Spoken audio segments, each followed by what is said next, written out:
journey through time and uncover the events, people, and civilizations that shaped our world. Welcome to the Vault of History. Okay, get ready, because today we are exploring the most dramatic, totally wild, and wildly successful 423-year real estate journey in all of human history. We're looking at exactly how America went from an entirely ignored, totally misunderstood landmass to the undisputed global superpower of the modern world. You can kind of think of it as the ultimate startup story, but with continents, empires, and some absolutely crazy land deals. Here's our roadmap for this explainer. We'll be hitting 1. Discovering the New World. 2. Revolution and a New Nation. 3. The Giant Louisiana Purchase. 4. Expanding from sea to sea. 5. Civil War and New Lands. And 6. Becoming a global power. We've got mysterious vanishing colonies, a $15 million mega bargain, literal islands of bird droppings, and the ultimate rise of an empire. Okay, let's dive into this. All right, starting off with Section 1, Discovering the New World.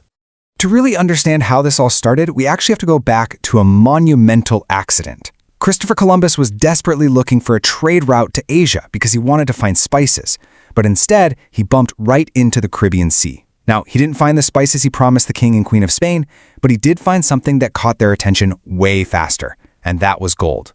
This sparked an absolute rush, but early global politics were honestly absurdly simple.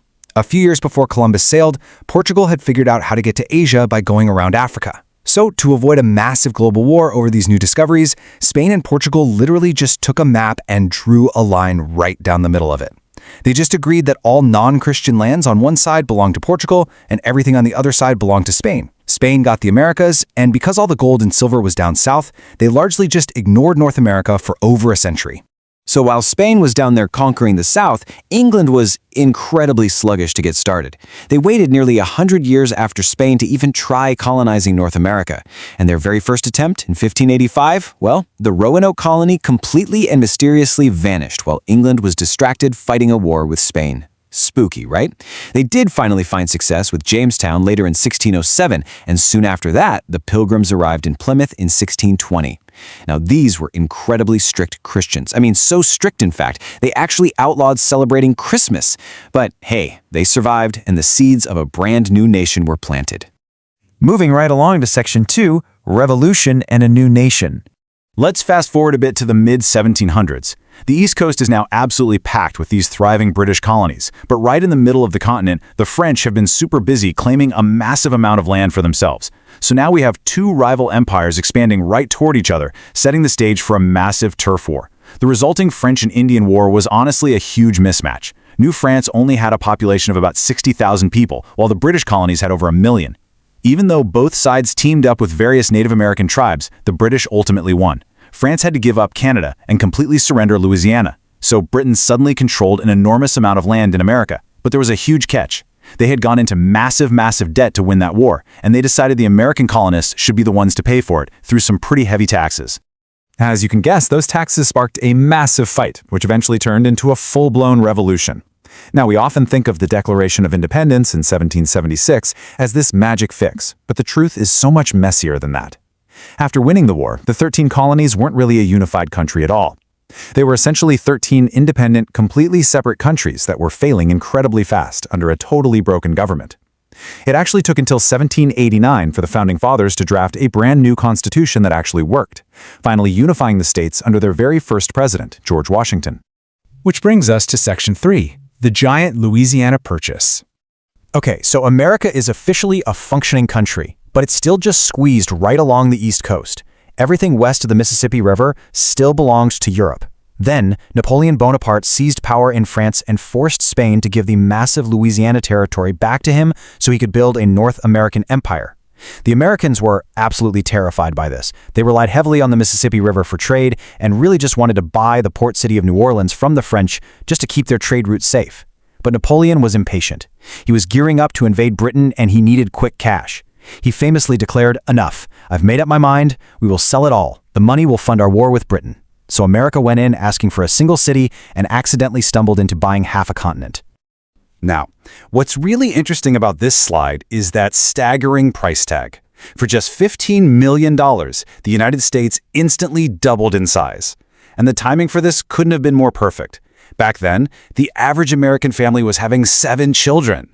The country's population was literally doubling every 20 years. All those people desperately needed space to live, and Napoleon had just completely handed them a massive, wide-open frontier. All right, Section 4, expanding from sea to sea. With that incredible surge in population and all this new land, settlers began just pouring westward. They aggressively pushed boundaries, and sadly, largely dismissed the Native American tribes who already lived there, relentlessly forcing the borders of the United States further and further west. This kicked off an absolute real estate streak. In 1819, they bought Florida from Spain. Then, American settlers who had been invited into northern Mexico ended up rebelling, forming the independent Republic of Texas. When Texas finally joined the United States in 1845, it sparked a brutal war with Mexico. America won that, and for another $15 million, took massive northern Mexican territories, later buying even more land in 1853. Combined with the deal with the British for the Oregon Territory, in just 50 years, America had stretched from sea to shining sea. So, with the entire continent basically conquered, where do you even expand next? Well, you look to the oceans. Check out this absolutely hilarious and true piece of history, the Guano Island Act. In the mid-1800s, America passed a law stating that any American who found an uninhabited island in the ocean covered in bird droppings, which, by the way, was incredibly valuable for fertilizer and making explosives, could literally claim it as U.S. soil. As Uncle Sam might say, is it covered in bird droppings? Congratulations, son, you're standing on U.S. soil. And the wildest part? That bizarre law is remarkably still on the books today. Now, sobering up the tone just a bit for Section 5, Civil War and New Lands.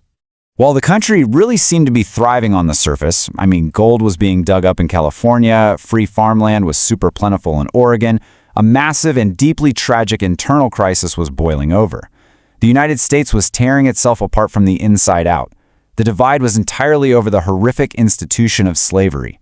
In the northern states, slavery was illegal, but in the South, slavery was deeply entrenched as a fundamental part of their economy. When Abraham Lincoln was elected president in 1860, the southern states seceded. This triggered a bloody, utterly devastating civil war. Ultimately, the North was victorious, the enslaved were freed, and a broken United States was forced back together. In the immediate aftermath of all that tragedy, somehow, the real estate deals actually continued in one of the most dramatic negotiations ever. Secretary of State William Seward met with the Russian diplomat to buy Alaska. Now, get this, on the exact same night Abraham Lincoln was assassinated, another attacker had actually broken into Seward's home and stabbed him. Miraculously, Seward survived, and soon after, he successfully negotiated the purchase of the massive Alaskan territory from the Tsar for a mere $7 million. The Russian diplomat literally walked away wishing he had asked for more money. And finally, Section 6, becoming a global power. So with the North American continent firmly secured, American businessmen started looking outward to tropical real estate. They actually took control of the Hawaiian Islands and literally begged the United States to annex them. But initially, the U.S. president flat out refused, arguing that America shouldn't misuse its immense power to prey on the weak. This noble stance brought up a massive question for the rising nation, one we really have to ask ourselves. Should America mind its own business, or should it aggressively protect its own interests? Because if America didn't take Hawaii, many feared a rising power like Germany or Japan would swoop in and use the islands as a naval base to attack the U.S. later. This intense fear of other empires began to totally shatter America's isolationist policies, especially as they watched nearby Cuba fighting a bloody war for independence against Spain. And this brilliantly illustrates how fast things change. In 1898, an American warship sank in a mysterious explosion off the coast of Cuba. Blaming Spain, America entered the war. In a flash, the U.S. utterly destroyed what was left of the Spanish Empire. Almost overnight, America captured Cuba, Puerto Rico, the Philippines, and officially annexed Hawaii as a crucial naval base, snapping up the last remnants of Columbus's early discoveries. Just like that, the U.S. became a global empire. Leading this new, extremely muscular American empire was the young, insanely energetic President Theodore Roosevelt. He really wanted to build a canal connecting the Atlantic and Pacific Oceans so he could easily move his shiny new navy around. When Colombia, which owned the land at the time, rejected his $10 million deal at the literal last minute, Roosevelt didn't even blink. He simply pivoted, supported a local rebellion to instantly create the brand new country of Panama, and then politely asked his new friends, "Hey Panama, welcome to the club of countries, we want to build a canal right here." And, well, they said yes. By 1914, the Panama Canal was completely finished, and America proudly boasted the second largest navy on the entire planet. From a few lost colonists to an absolute powerhouse, the ultimate real estate startup was completely built. Which leaves us with one incredibly provocative thought to end on. After 423 years of ruthless expansion, mysterious vanishing colonies, and bargain bin land deals, what happens when this unprecedented, powerful new global empire violently collides with the dawn of World War I? History never ends, it only continues through time. Thank you for watching The Vault of History.